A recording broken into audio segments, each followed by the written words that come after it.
দেশের মৎস্য খাত জাতীয় পরিসরে আরও বেশি আমিষের চাহিদা পূরণে অবদান রাখবে বলে মন্তব্য করেছেন মৎস্য ও প্রাণী সম্পদ উপদেষ্টা ফরিদা আক্তার।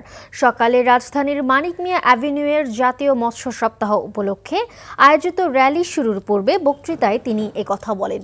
তিনি দেশি মৎস্য সম্পদ সংরক্ষণ এবং মৎস্য চাষে আরও বেশি উৎসাহিত করতে জেলেদের প্রতি আহ্বান জানান। দেশের মৎস্য সম্পদের সম্প্রসারণ, সংরক্ষণ, উন্নয়ন এবং টেকসই ব্যবহারে জনসচেতনতা সৃষ্টির উদ্দেশ্যে অভয়াশ্রম গড়ে তুলি দেশি মাছে দেশভরি প্রতিপাদ্যকে সামনে রেখে 18 থেকে 24 আগস্ট জাতীয় মৎস্য সপ্তাহ 2025 দেশব্যাপী উদযাপিত হচ্ছে। সারা দেশের 36টি জেলা থেকে আসা 1,500-এর বেশি জেলে র্যালিতে অংশ নেন। অভয়াশ্রম গড়ে তুলি দেশি মাছে জাল ভরি।